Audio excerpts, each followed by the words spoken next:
Hey guys, Ed from Paranormal Inc. Ohio. I'm back again with another podcast. I know that we have missed some days on Facebook. I got really sick there for a while, and I'm still not feeling 100%, but I feel good enough to do this podcast for you guys tonight because I don't want to leave you with nothing. So, tonight we're going to do a podcast on the Salem Witch Trials that happened in Massachusetts.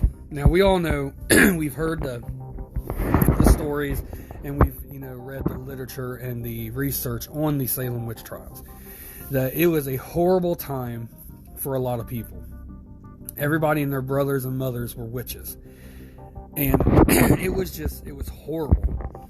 The Salem Witch Trials occurred in colonial Massachusetts in early 1692 and mid 1693. These people were just hell bent on, if your livestock was like living, your plants were growing and theirs weren't, you're a witch and you cast a spell on their crops and their animals to die.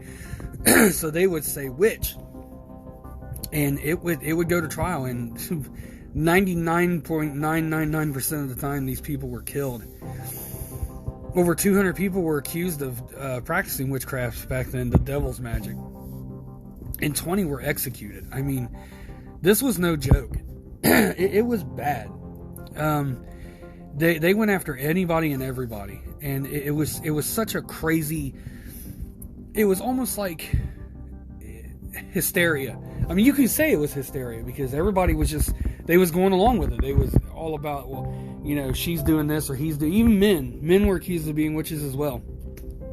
And as long as the court thought that you had burden of proof, then that was it. You were a witch, and you were to be killed in a number of ways.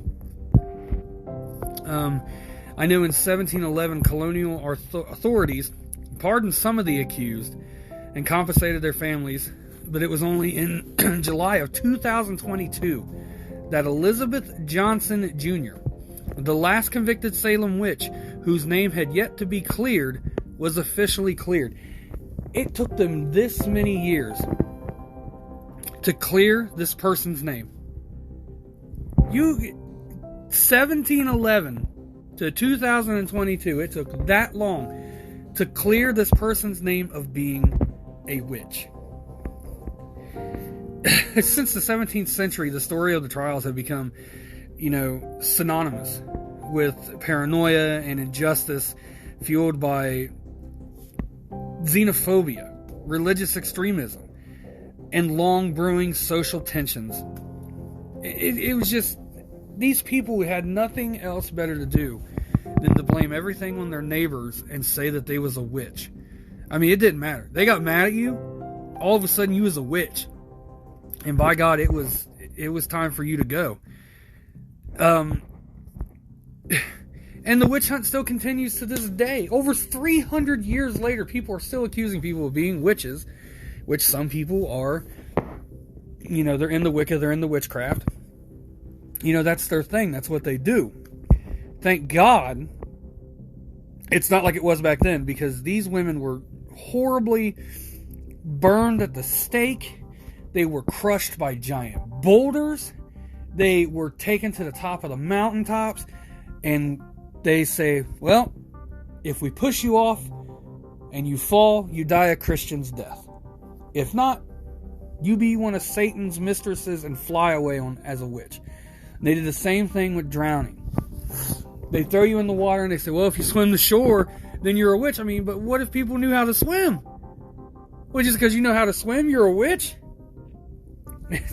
So these people just suffered so many things. In the medieval and early modern eras, many religions, including Christianity, taught that the devil could give people known as witches the power to harm others in return for their loyalty. A crazy thing. Just paranoia fueled. That the devil was just going to give all these people the power. Now, we know from back at my Halloween episode that Devil's Night and the people believed all through these years that they could do things on Halloween night and gain Satan's power. These people were pretty much saying they were doing the same thing, but it wasn't they had no reasoning behind it to believe that these people were in debt to the devil, and the devil gave them all this power. It's just so crazy. A witchcraft craze rippled through Europe from the 1300s to the end of the 1600s. Tens of thousands of supposed witches, mostly women, were executed. Yes, executed. They were killed because they believed that they were witches. And like I said before, all they had to do was say, hey, she's a witch. And that was it. They took them to some mock trial that it was already just curtains for them. Though the Salem trials took place just as the European craze was winding down, local circumstances explained their onset.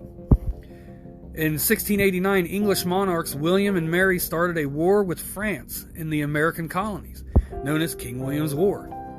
To colonists, the conflict ravaged regions of upstate New York, Nova Scotia, and Quebec, sending refugees into the county of Essex, and specifically Salem, in Massachusetts Bay Colony. Salem Village is now present-day Danvers. Massachusetts colonial Salem town that's now Salem. So all this craziness that happened in the past, they changed the name of it, okay? They changed the name of Salem Village. But they didn't clear this woman's name till 2022? Are you kidding me?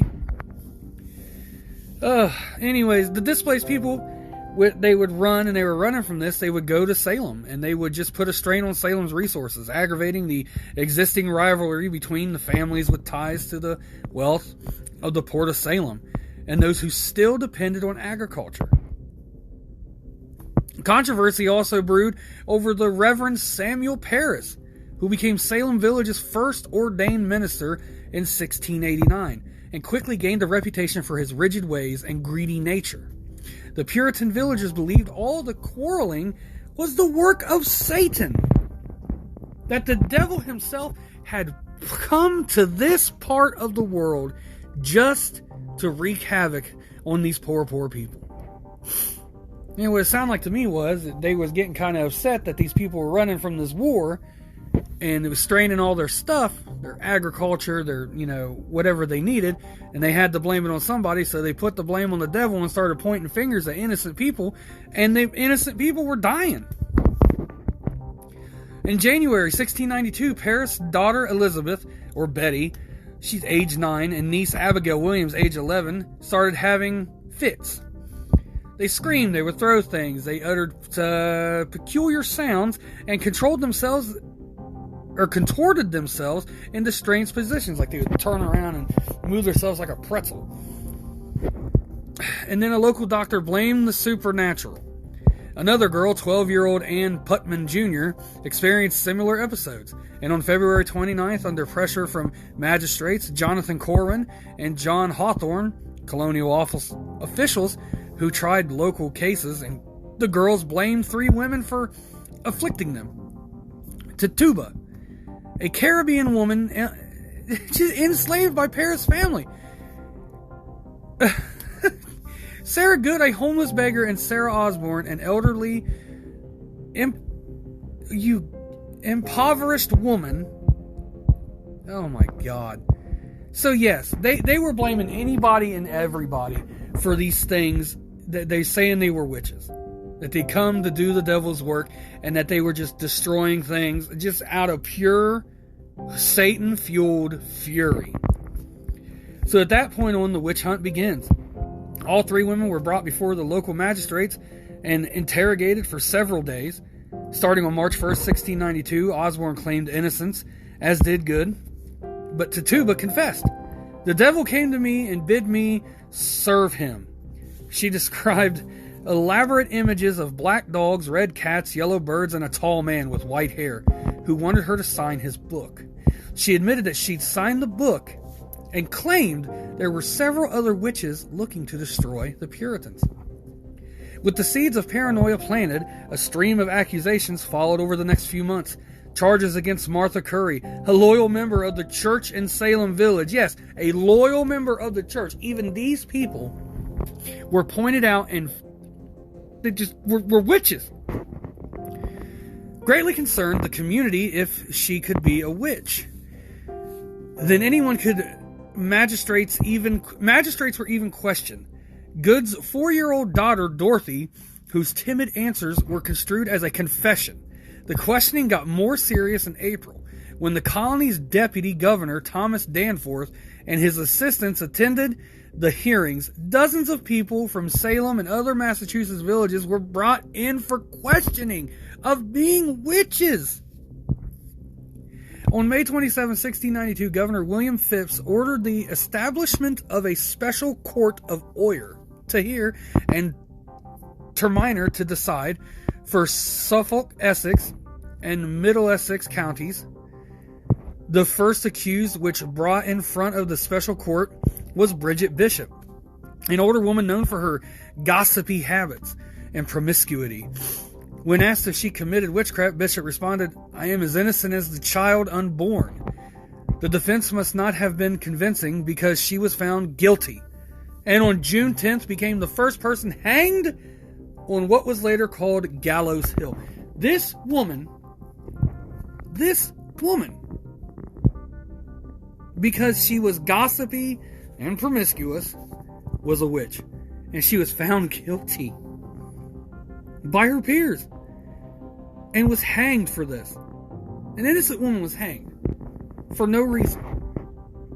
Just a few days after the court was established, respected Minister Cotton Mather wrote a letter imploring the court not to allow spectral evidence testimony about dreams and visions. The court largely ignored this request, sentencing the hangings of 5 people in July, 5 more in August, and 8 in September. On October 3rd, following in his son Cotton's footsteps, Increase Mather, then president of Harvard, denounced the use of spectral evidence. It were better than 10 suspected witches should escape than 1 innocent person be condemned. This I can get behind, because these people were just killing these poor people. I mean, even if they was doing witchcraft, why would you just try to kill these people? Phips, in response to these pleas and his own wife's questioning as a suspected witch, prohibited further arrests and released many accused witches. He dissolved the court of oyer and terminer on October 29th, replacing it with a superior court of judicature, which disallowed spectral evidence and condemned just 3 out of the 56 defendants. And that was 3 too many. By May 1693, Phips had pardoned all those imprisoned on witchcraft charges. But the damage was already done. 19 men and women had been hanged on the Gallows Hill. Giles Corey, Martha's 71-year-old husband, was pressed to death. Yes, pressed to death in September of 1692 with heavy stones after refusing to submit himself to a trial. At least 5 of the accused died in jail. Even animals fell victim to the mass hysteria, with colonialists in Andover and Salem Village killing 2 dogs believed to be linked to the devil. So this all is going down. And Salem is just, they don't know what to do. They see that this is getting out of control, and they want to try to change something. And in the years following the trials and the executions, some involved, like Judge Samuel Sewell, an accuser, Ann Putnam, publicly confessed error and guilt. On January 14, 1697, Massachusetts General Court ordered a day of fasting and soul-searching over the tragedy of Salem. In 1702, the court declared the trials unlawful, and in 1711, the colony passed a bill restoring the rights and good names of many of the accused, as well as granting a total of $600 in restoration to their heirs. But it wasn't until 1957, more than 250 years later, the Massachusetts formally apologized for the events of 1692. Johnson, the accused woman exonerated on July of 2022, was left out of the 1957 resolution for reasons unknown, but received an official pardon after a successful lobbying campaign by a class of 8th grade civics students. 8th grade students. It took them over 300 years for just some 8th grade students to convince them to pardon a woman. In the 20th century, artists and scientists alike continued to be fascinated by the Salem Witch Trials. Playwright Arthur Miller resurrected the tale of his 1953 play, The Crucible, using the trials as an allegory for the anti-communist McCarthyism then sweeping the country. Scholars offered up competing explanations for the strange behavior that occurred in Salem, with scientists seeking a medical cause for the accuser's afflictions, and historians more often grounding their theories in the community's tense socio-political environment. It was just all paranoia.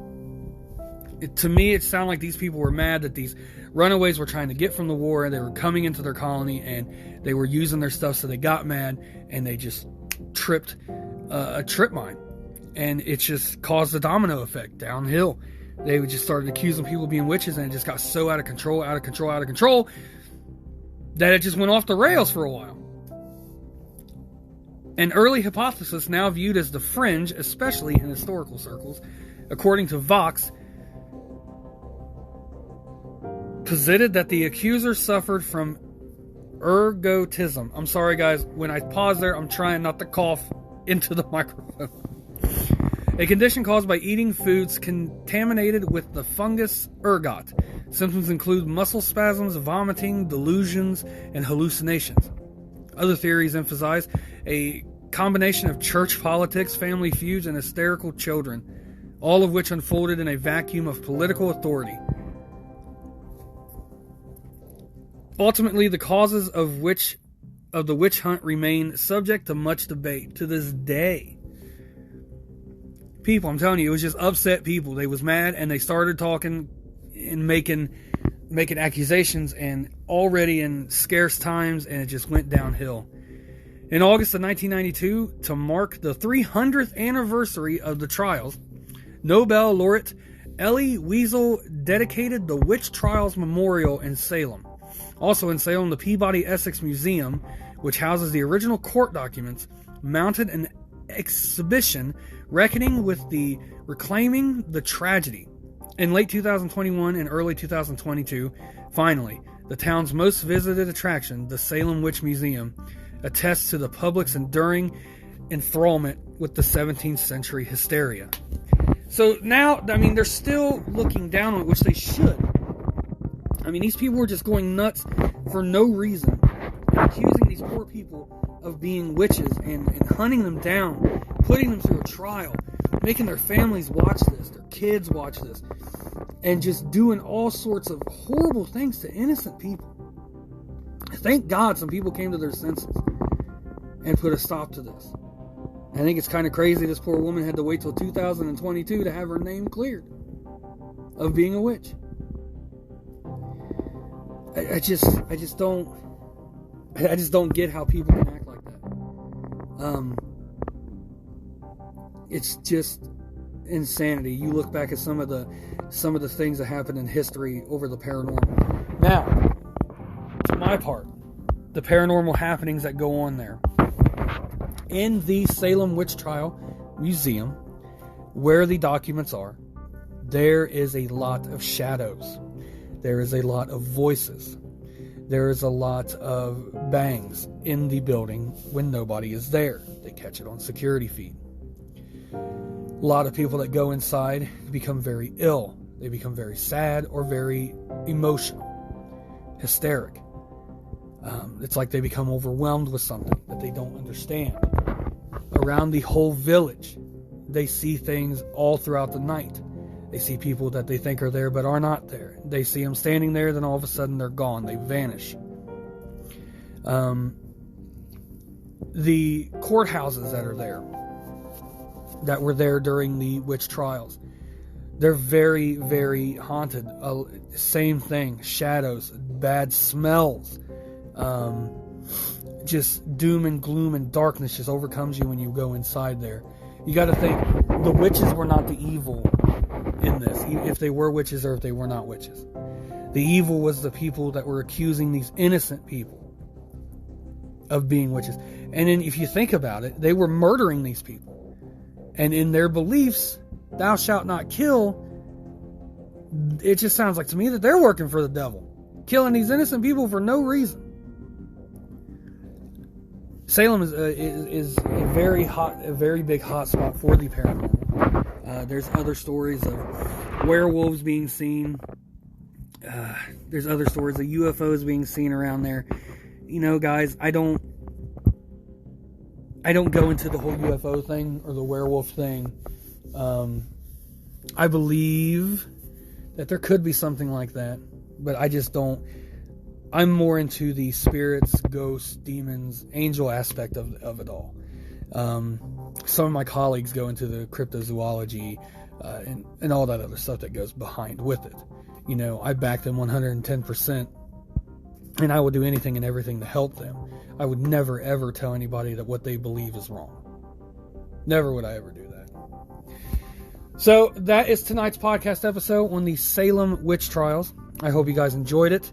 You can go over to paranormalincohio.com. That will take you to our Facebook page, where you can see many more stories like these. We are live on Thursday and Friday nights at 10 p.m. And of course, Monday night at 10 p.m. is the podcast that drops every Monday night. And you can, like I said, you can head to paranormalincohio.com, which will take you to the Facebook page. You can also join our group page, Paranormal Inc. Ohio group page. You can see us on YouTube, Paranormal Inc. Ohio. You can even see us on TikTok, Paranormal Inc. Ohio. You heard it, guys. I know I said it about 10,000 times now. So I appreciate everybody's time. I hope you guys, sorry guys, had a wonderful, wonderful weekend, and I hope the rest of your week is fantastic. I will see you this Thursday night at 10 p.m. when we continue our 50 Haunted States of America. We'll be live Thursday at 10 p.m. and live Friday at 10 p.m. I know I wasn't live last week because I was very sick, and I wanted to do a special podcast episode tonight to kind of make up for that. So we did one on the Salem Witch Trials, which happened to be Massachusetts. So tonight we just focused on Massachusetts. Again, hope you guys had a great time here. I hope you enjoyed the story. And I almost said it again, guys. I almost said I'll see you in the next one, but you don't ever see me. You'll hear me in the next one. Thanks, guys. Have a good night.